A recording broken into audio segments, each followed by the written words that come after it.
seterusnya kita mendekat dan mendekat. Assalamualaikum warahmatullahi wabarakatuh.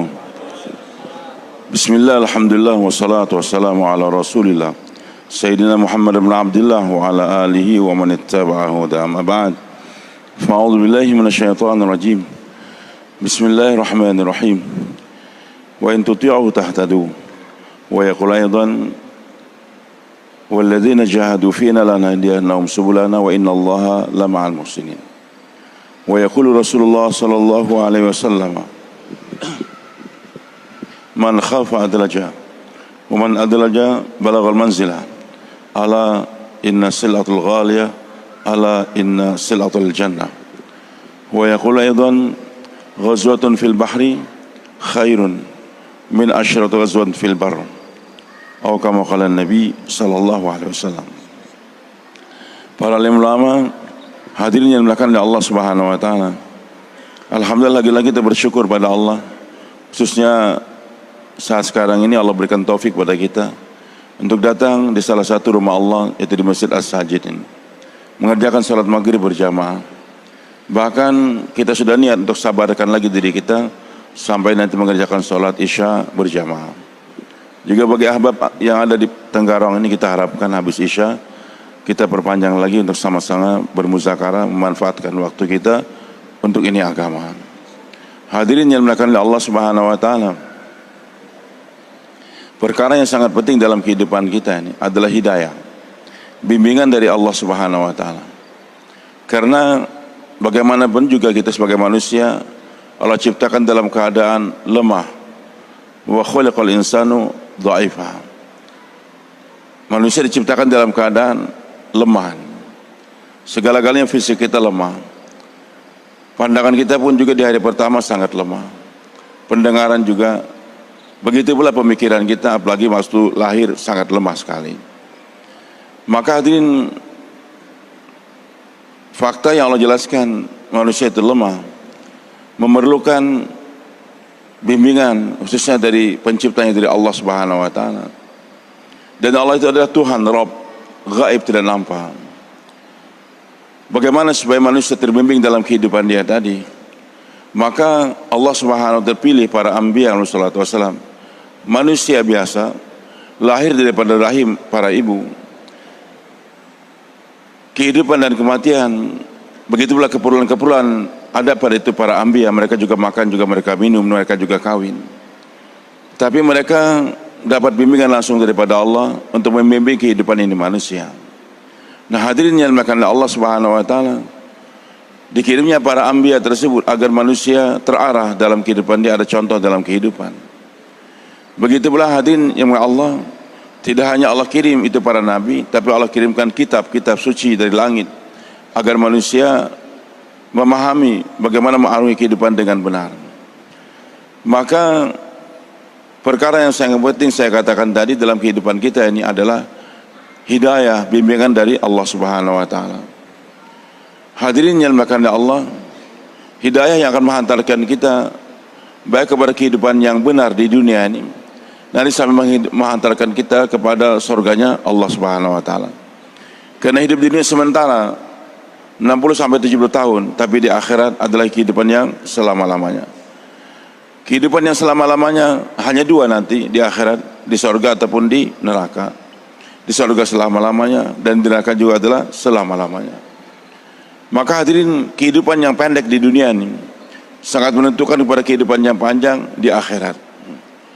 Bahagianya di akhirat bergantung daripada manusia mengisi kehidupan dia di dunia. Begitu pula celakanya di akhirat, di neraka nanti bergantung daripada kehidupan yang pendek di dunia ini. Maka hadirin yang dimuliakan Allah, perlunya itu hidayah dari Allah Subhanahu wa taala kepada ini manusia. Bagaimana supaya hidayah tersebut didapatkan oleh manusia? Dan hidayah ini sangat mahal.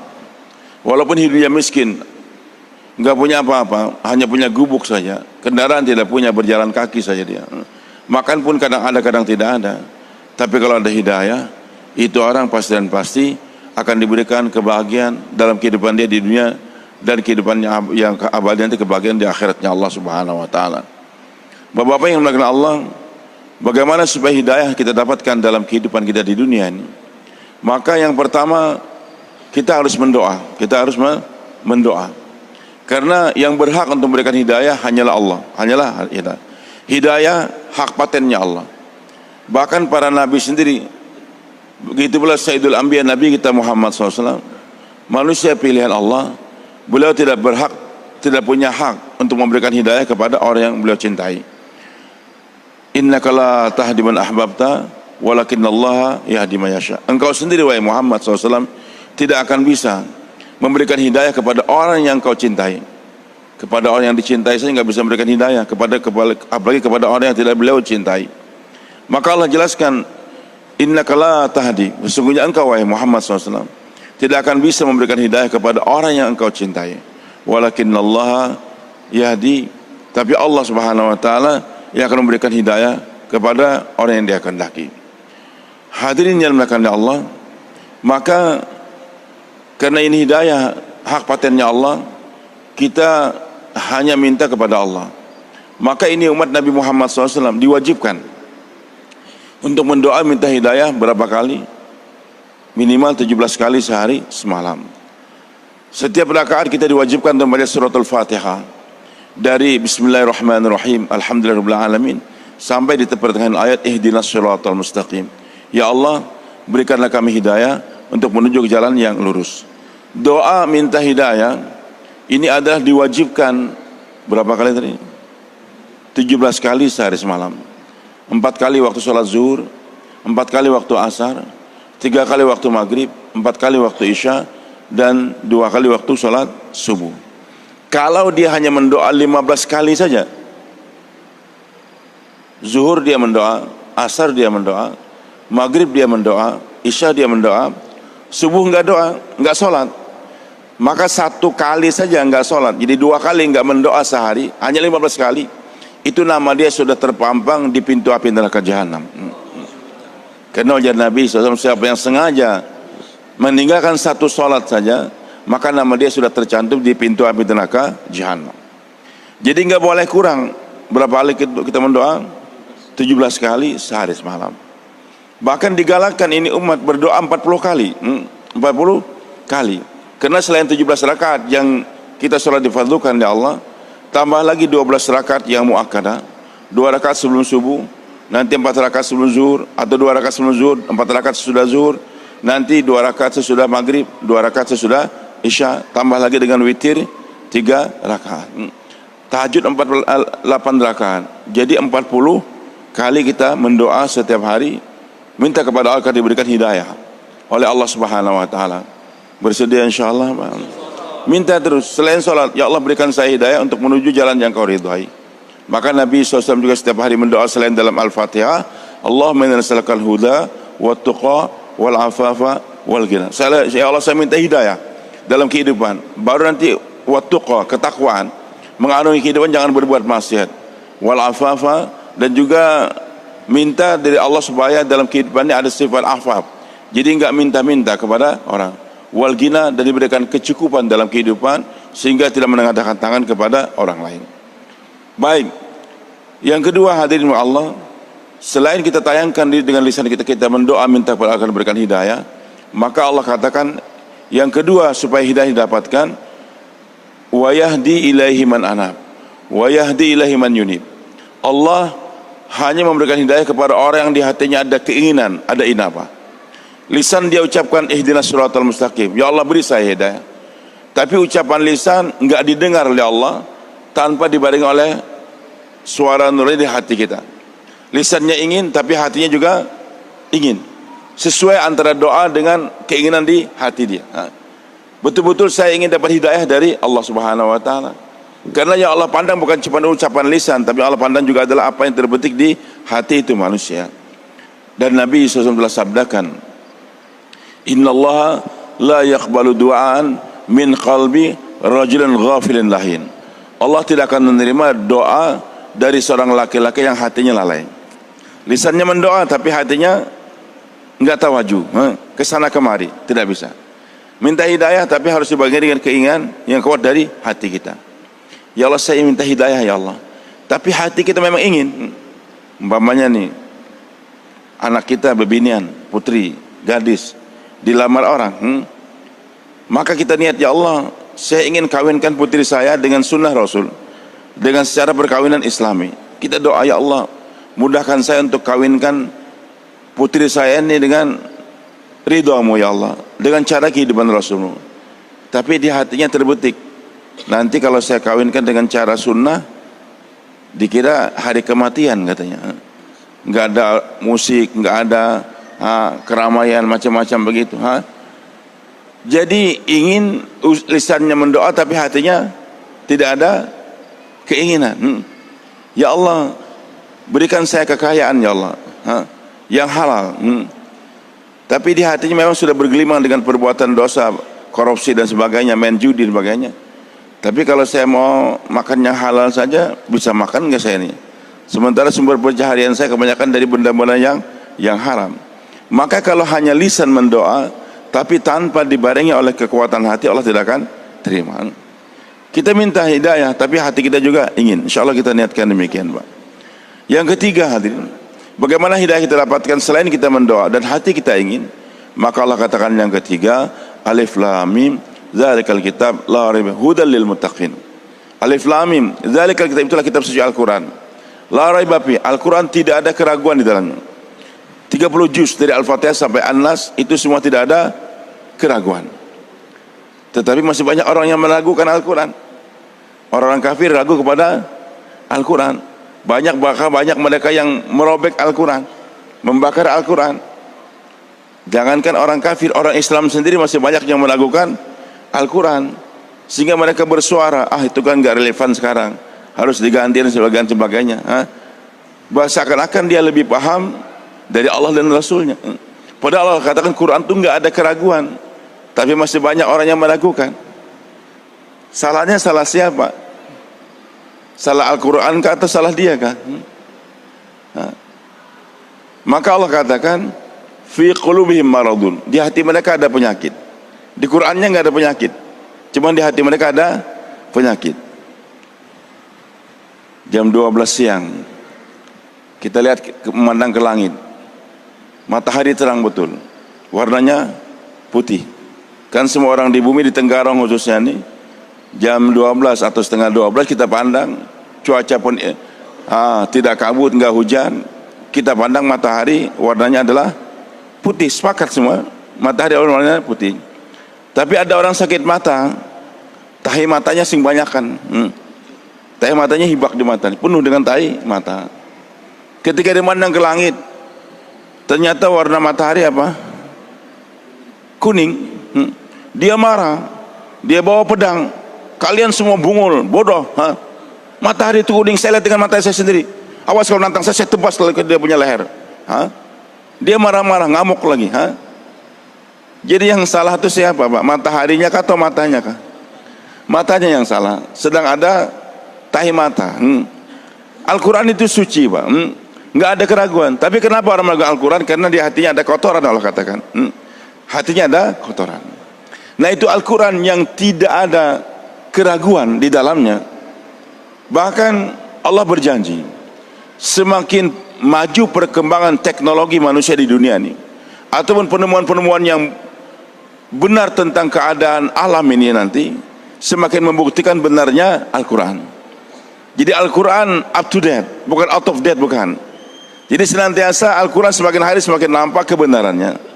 Sanurihim ayatina fil afaq, akan kami perlihatkan terus tanda-tanda kebesaran kami di penjuru dunia ini. Jadi ilmu tentang alam ini semakin hari semakin dibuka oleh Allah, tentang bulan, bintang dan sebagainya. Wa fi anfusihim, dalam jiwa mereka sendiri.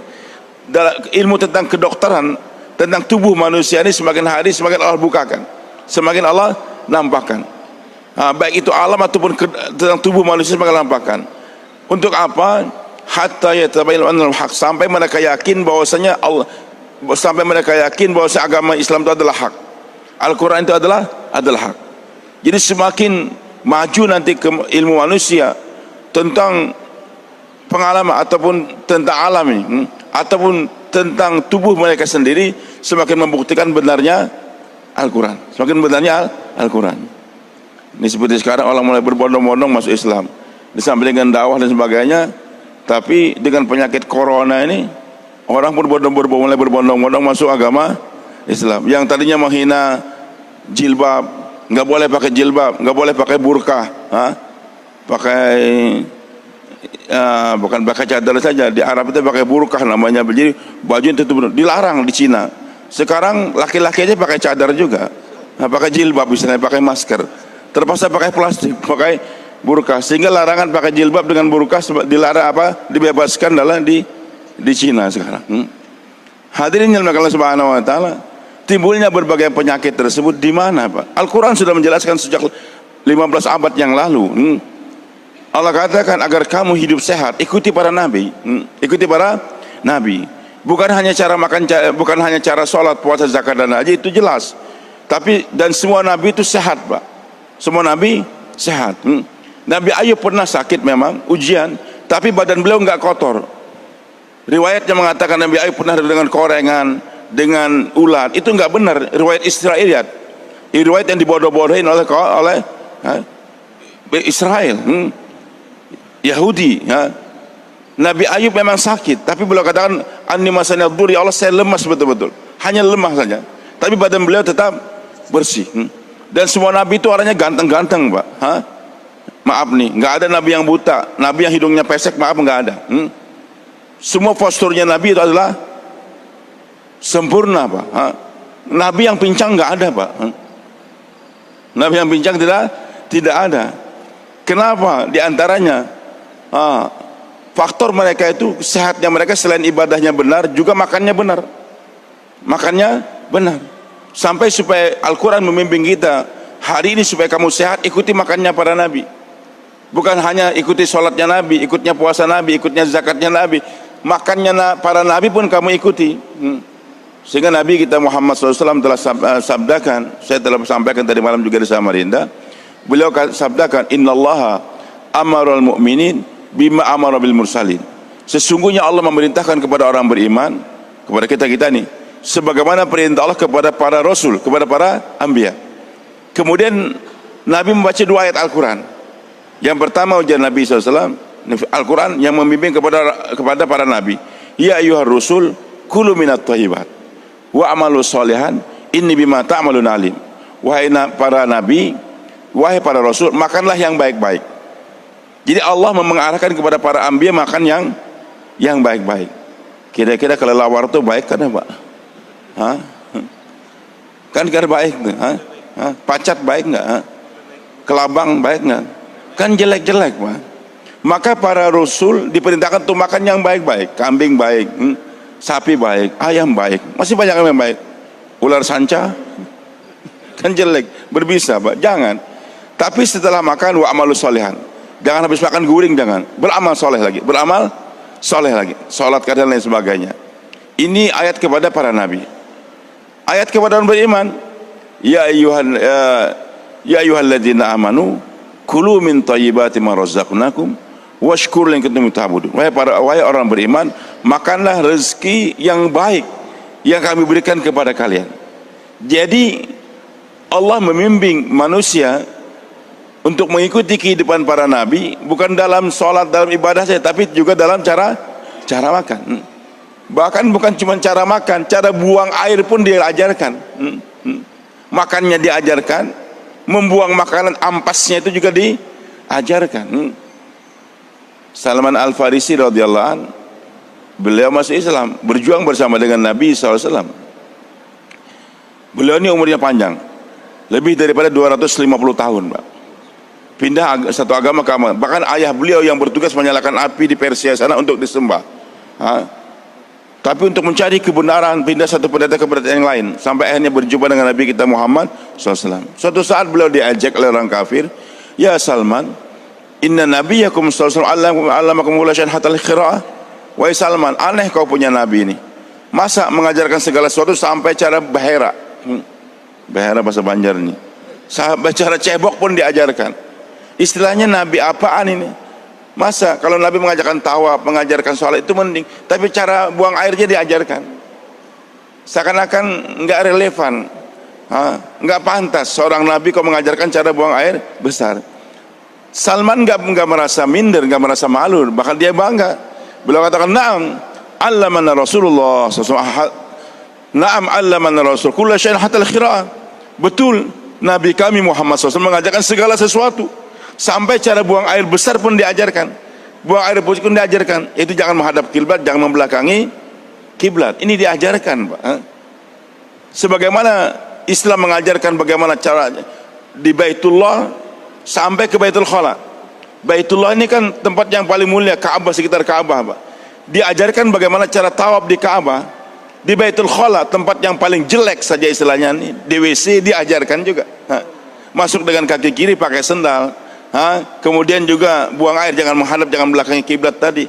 Jangan kita bicara sampai buka handphone, jangan. Apalagi yang handphonenya Androidnya kan. Kita buka kadang-kadang ada orang yang profilnya la ilaha illallah, ada yang Muhammad Rasulullah, la haula wala quwata illa billah. Kalau kita baca kan berarti kita membawa ayat Al-Quran, membawa doa di WC, jangan. Tinggalkan itu HP, tinggalkan itu HP. Keluar nanti dengan kaki kanan. Diajarkan. Kalau kita ikut cara Nabi tadi, sehat.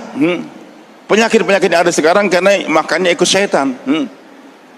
Makan tulang yang enggak karuan. Makan tadi kotoran-kotoran yang tidak baik. Baik, hadirin Allah, maka nanti semakin hari orang semakin membuktikan benarnya Al-Quran. Semakin hari semakin membuktikan benarnya Al-Quran dan hadis Nabi kita Muhammad SAW. Allah kata-kata ikuti Al-Quran, ikuti para anbiya, ikuti Nabi kita Muhammad SAW. Dulu waktu saya pernah belajar di Mesir, Pak, satu orang dokter dia dari Jerman masuk Islam. Dia masuk Islamnya gara-gara membaca satu hadis Nabi SAW. Nabi sabdakan, kalau bejana, piring atau gelas, mangkok yang kita miliki dijilat oleh anjing, maka untuk mensucikannya 7 kali dengan air, 1 kali Anda campur dengan pasir atau dengan tanah. Ini hadis Nabi. Piring kita dijilat anjing, jangan dibuang, cuci dengan air, tapi 1 di antaranya campur dengan tanah. Bukan 1 di antaranya campur dengan rinso, deterjen, tidak. Bapak mau pakai silakan, tapi wajib 1 kali harus campur dengan tanah. Dia heran, ini omongan siapa kayak gini nih? Tapi dia penasaran dengan ucapan Nabi SAW. Dia punya laboratorium, maka diambil dia punya piring, dijilatkan dengan dia punya anjing. Setelah itu dia cuci dengan sabun macam-macam tadi. Dia lihat dengan mikroskop, ternyata masih ada kumannya, masih ada kuman, bakterinya masih ada.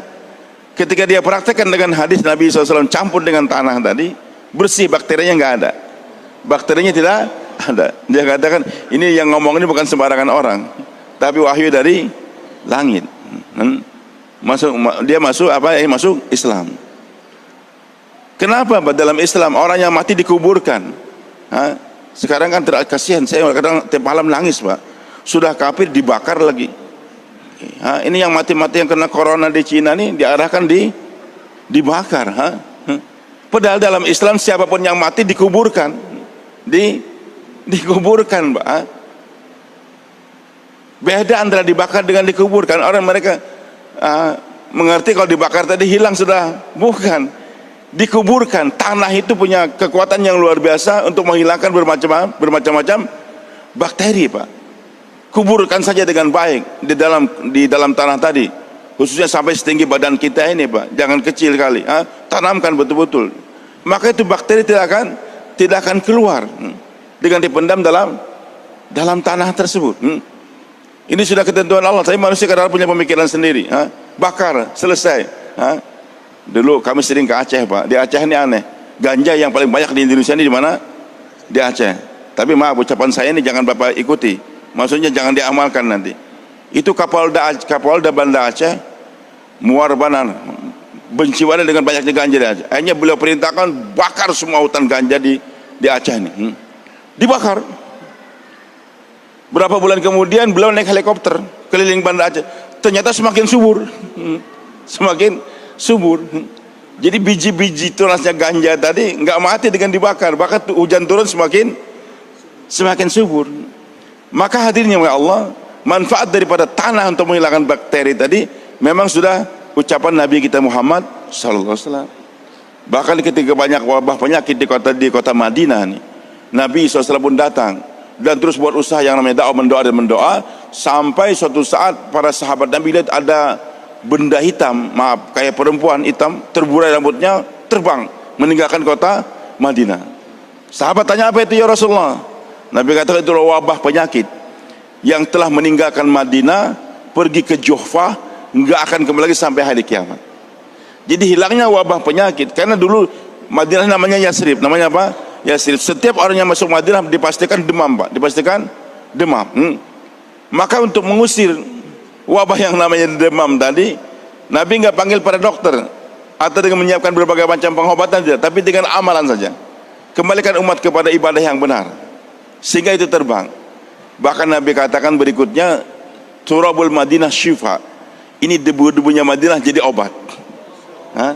Debunya Madinah bukan penyakit, adalah obat. Sebagaimana kalau di Mekah kita sakit minum Zam-Zam, kami kalau di Madinah dulu sakit, ambil debu Madinah, ada satu kebun di sana, masuk ke dalam air, minum, insya Allah sembuh juga. Dan saya bilang sama santri saya di Banjarmasin, kalau kalian pakai masker di Madinah, saya tahu saya tampar kau.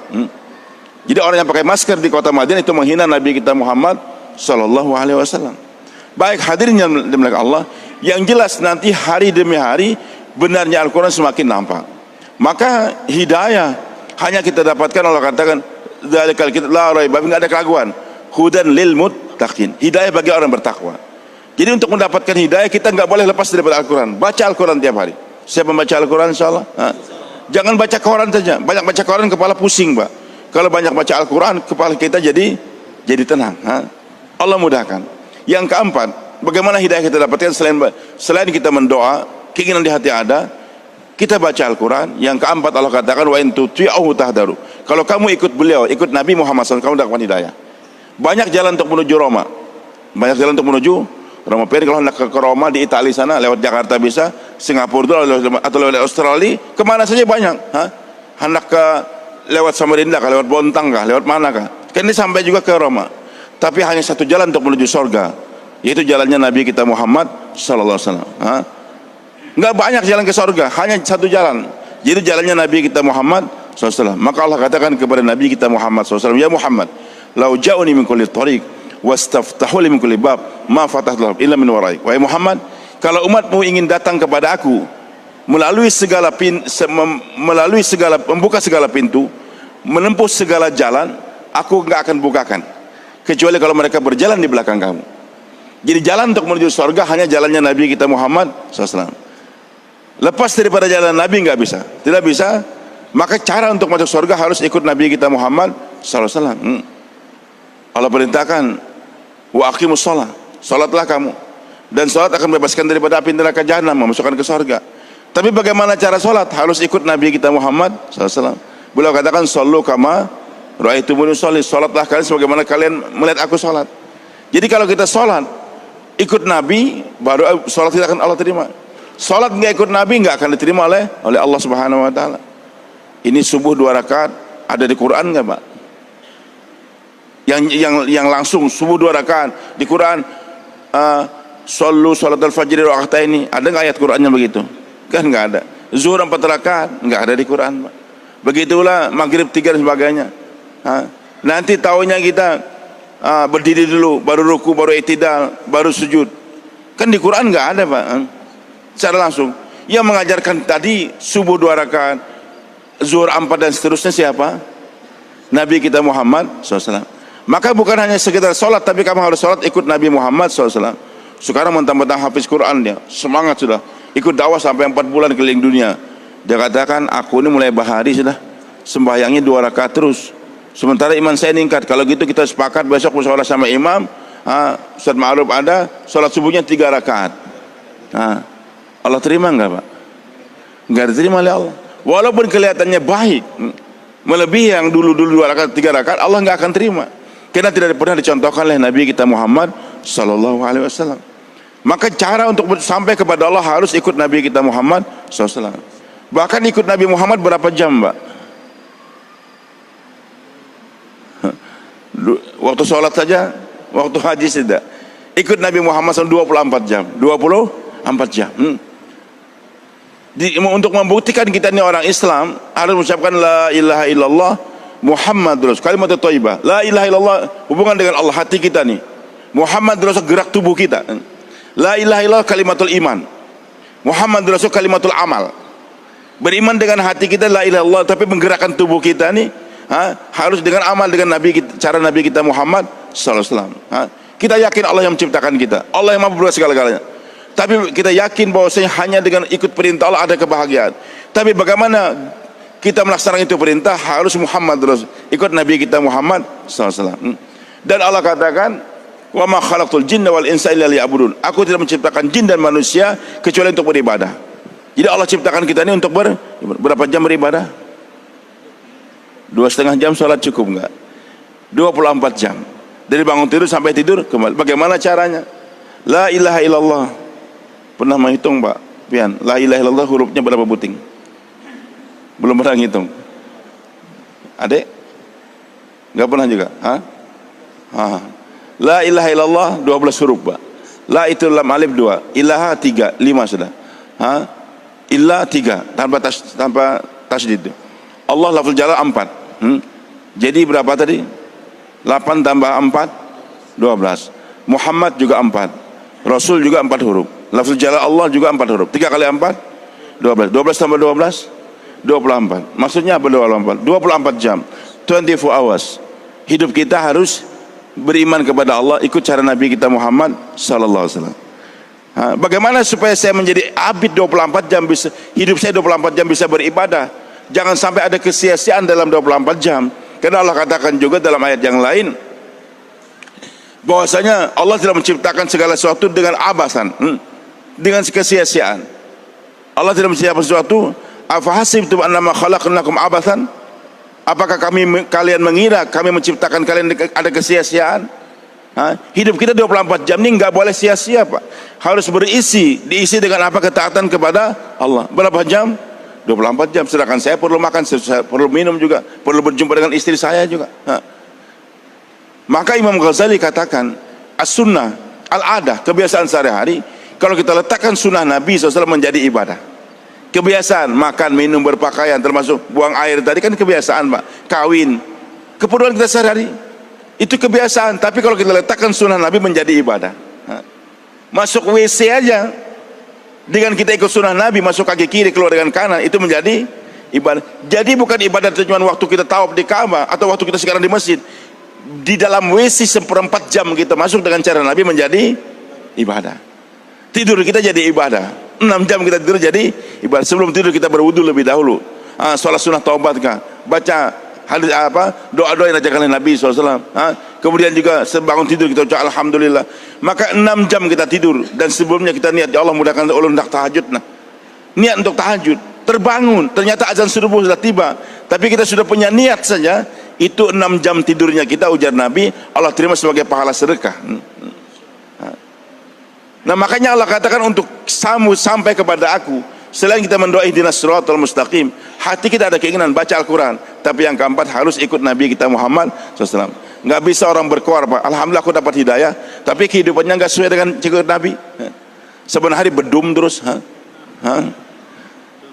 sebenarnya hari main domino namanya kan. Atau setiap hari kehidupannya pakai celana pendek, masuk wisnya sembarangan di rumahnya, kaki kanan masuk, nggak masuk masjid kaki kiri, mengatakan dapat hidayah, nggak bisa.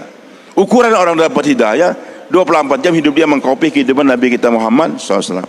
Sudah berapa nih untuk dapat hidayah? 4 sudah. Pertama mendoa, yang kedua ada keinginan di hati, yang ketiga baca Al-Quran, yang keempat kita hidupkan sunnah-sunnah Nabi SAW, dan yang terakhir merupakan finishing touch, sentuhan terakhir harus dikerjakan. Bagaimana hidayah dapat? Aku sudah, ya Allah kasih aku hidayah ya Allah, saya ingin. Dan tiap hari kita baca Al-Quran, sunnah-sunnah Nabi kita pelajari, sunnah-sunnah Nabi. Tapi yang terakhir Allah katakan walladzina jahadu fina lanahdiyannahum subulana. Siapa saja yang mau berpayah-payah, boyo-oyo dalam agama kami, baru kami akan berikan hidayah kepada dia. Jadi hidayah terakhir hanya kita dapatkan kalau kita mau berpayah-payah, bercapek-capek Pak. Kalau Bapak nggak mau bercapek-capek, hidayah tidak akan diberikan oleh Allah. Sholat tahajud itu berat Pak. Sholat tahajud adalah, jangankan tahajud, sholat biasa aja berat. Wa innaha lakabiratun, berat. Apalagi tahajud, berat Pak. Tapi kalau kita bermujahadah, berkorban, sholat itu jadi nikmat. Salat itu jadi, bahkan Nabi katakan ju'ilat qurratu ainin li fis shalah. Allah jadikan pelipur mataku itu gembiranya aku dalam salat. Hari ini kan salat tuh kayaknya beban. Sembahyang zuhurnya jam 3 atau setengah 4. Habis salat begawi lagi, kerja lagi, azan waduh, asar lagi kan. Seakan-akan beban. Padahal salat itu nikmat. Salat adalah nikmat. Bagaimana kita merasakan salat nikmat kalau kita sudah bercapek-capek, bermujahadah. Mau bangun tahajud gimana cara? Belum pernah tahajud nih, 5 waktu sudah terjaga alhamdulillah. Beli jam waker atau pakai HP, taruhnya setiap jam, sehingga bunyi terus, bangun, habis itu ngantuk, mandi kita, mandi sholat tahajud 2 rakaat, masih ngantuk juga, bikin kopi, bahkan kopinya bagus lagi tanpa gula. Mau jos lagi, kami pengalaman di pesantren dulu di Gontor, kalau sudah waktu ujian minum kopinya pakai garam, pakai garam, karena kalau pakai gula nikmat bisa terguring lagi juga. Kalau sudah makan kopi pakai garam udah, sholat masih ngantuk juga, makan cabai 3, cabai rawit tuh, itu setan paling takut Pak. Kalau sudah makan cabai udah nggak keruan tidur lagi, tahajud lagi. Maaf nih, kalau Bapak sudah membiasakan 40 hari bangun tahajud, paksakan itu tahajud, maksa orang lain nggak boleh Pak, paksakan diri kita. Nanti hari ke-41 itu sholat tahajud jadi nikmat Pak. Hari ke-100, hari ke-berapa, bahkan kalau hari ke-101 kita nggak bangun, itu menyesalnya bukan main. Kapan setelah kita berpayah-payah. Dan hadirin Allah Subhanahu wa taala, memang manusianya hidupnya payah Pak. Sudah merupakan ketentuan Allah. Allah katakan laqad khalaqnal insana fi kabad. Sesungguhnya kami sudah ciptakan manusia dalam keadaan susah payah. Hidup manusia ini nggak pernah lepas daripada susah payah. Kita lahir saja, bini kita payah enggak? 19-10 hari capek Pak, muntah dan sebagainya. Kalau binatang kan enggak ada yang mengidam Pak. Binatang yang muntah, coba kalau kerbau, sapi itu mengandung, ada enggak yang muntah-muntah? Kan enggak ada. Mau melahirkan susah lagi, enggak bisa disesar, iya kan? Kalau binatang lahirnya mudah saja. Lahir pagi hari, kambing lahir, kerbau lahir, sore hari sudah bisa jalan. Anak kita, itik itu habis menetas langsung bisa berenang. Kita mau bisa berenang berapa lama belajar? Lama Pak. Mereka tuh kalau mau kawin ganti-ganti istri tiap hari bisa. Kalau kita mau kawin berat, melamar macam-macam. Jadi hidup manusia ini memang Allah sudah payah kan. Allah sudah takdirkan payah. Tapi Allah berjanji, alim ulama katakan, kalau kamu banyak payahkan diri kamu, capek kamu untuk agama, nanti capeknya dunia akan Allah ringankan. Akan Allah ringankan. Karena payah ini dua apa? Ada payah pilihan, capek yang kita pilih, ada capek yang Allah paksakan. Ada capek pilihan, ada capek paksaan. Untuk Allah hilangkan Pak. Insya Allah kalau Bapak aktif tahajud tiap malam, satu kampung nggak akan mendengar teriakan api, maling, kebakaran, nggak ada Pak. Allah hilangkan. Tapi kalau aku tiap hari habis goreng sampai subuh dengan berharap supaya menikmati goreng, nggak mau memaksakan dirinya untuk bangun tahajud, nanti Allah paksakan juga. Bininya lah sakit parut, anaknya lah kejepit macam-macam tadi, teriakan kebakaran, kebanjiran, banjir, tsunami dan sebagainya. Maka di Subhanahu wa taala kita harus paksa diri kita. Insya Allah kita niatkan Pak. Waktu pendek nih Pak, nanti habis sisa kita tambahkan sedikit insya Allah. Yang jelas hadirin Allah, supaya kita merasakan hidayah dalam kehidupan kita, termasuk kita umat Nabi Muhammad SAW. Allah perintahkan sholat berjamaah, bahkan perintah Allah juga bagaimana kita bawa ini agama ke berbagai belahan dunia. Sekarang kami datang untuk mengajak bapak-bapak insya Allah bulan depan 19, 20, 22, 21, 22 Maret itu ada pertemuan dakwah se-Asia di Pakato, Makassar. Kawan-kawan kita minta dari Kalsel, kemarin ada 2.000 yang akan berangkat. Sudah pesan kapal 1.500, ada yang naik pesawat. Dari Jawa sekitar 15.000 orang. Kami berangkat dari Kalbar kemarin ada 1.000 akan berangkat. Dari Kalteng 1.500. Kita harapkan dari Kaltim, Kaltara ini 5.000 yang akan berangkat. Nyebrang laut, capek Pak, bercapek-capek. Untuk apa semua tersebut? Untuk mendapatkan hidayah. Bapak-bapak yang melakukan Subhanahu wa taala, ada 2 cerita nih. Saya sampaikan nih. Nabi kita ada 2 perjalanan Nabi SAW. Capek Nabi berdakwah, akhirnya ditantang oleh kaum Quraisy. Sampai istri beliau pun meninggal, yang banyak kasih duit. Pamannya Abu Thalib yang membela jasadnya Nabi juga meninggal.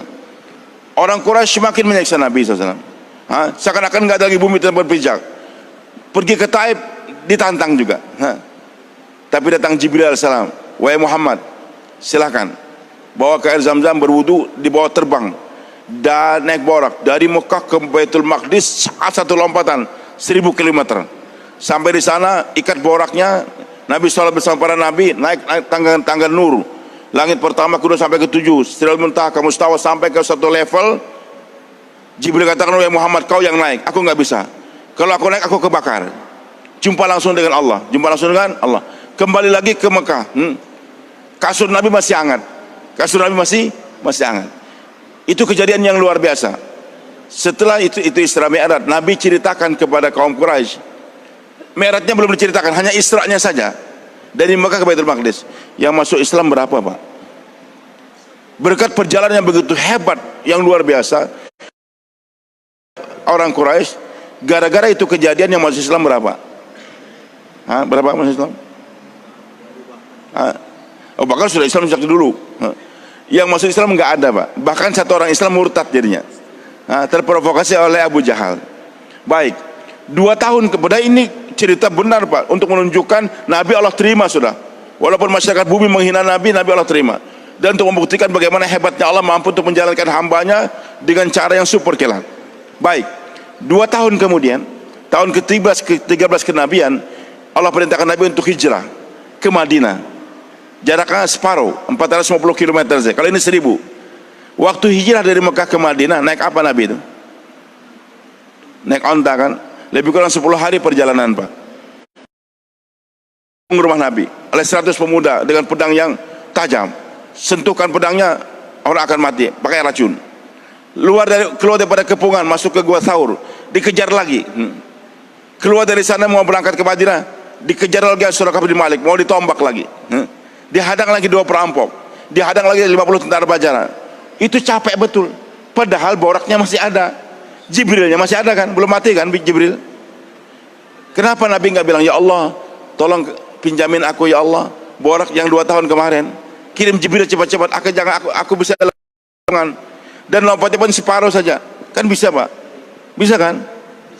Tapi kenapa Nabi nggak minta itu borak, nggak minta, justru Nabi menempuh jalan untuk naik onta 10 hari lebih kurang.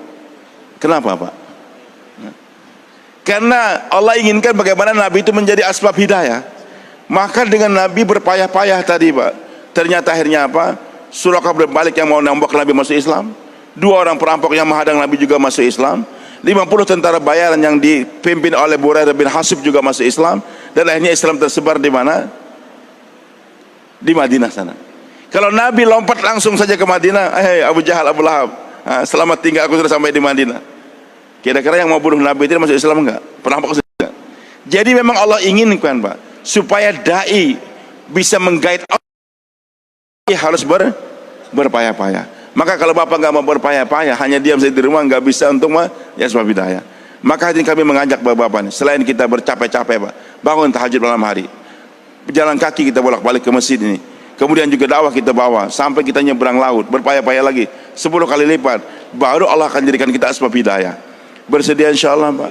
Jadi selain mendoa, hati kita ingin ikut Quran hadis Nabi, tapi sentuhan terakhir harus kita berpayah-payah. Siapa yang saya berpayah-payah pergi ke Pakato, bahkan kita berangkat seluruh dunia insyaallah. Nanti kepayahan dunia akan Allah hilangkan. Apalagi payah yang terakhir dipaksakan di api neraka jahanam, akan Allah bebaskan senantiasa. Semuanya bersedia insyaallah. Nanti bagi bapak-bapak yang masih ada waktu, kita akan lanjutkan habis sholat isya. Apalagi kawan-kawan ahbab yang ada di sini, karena ada muzakarah yang akan kita lanjutkan. Kami masih berada di sini, nanti sholat subuh juga kita di sini, dan besok akan kami lanjutkan perjalanan ke Kota Bangun. Subhanakallah wa hamdik, asyhadu an la ilaha illa anta wa atubu ilaik. Alhamdulillah, alhamdulillah, alhamdulillah. All thanks is to Allah.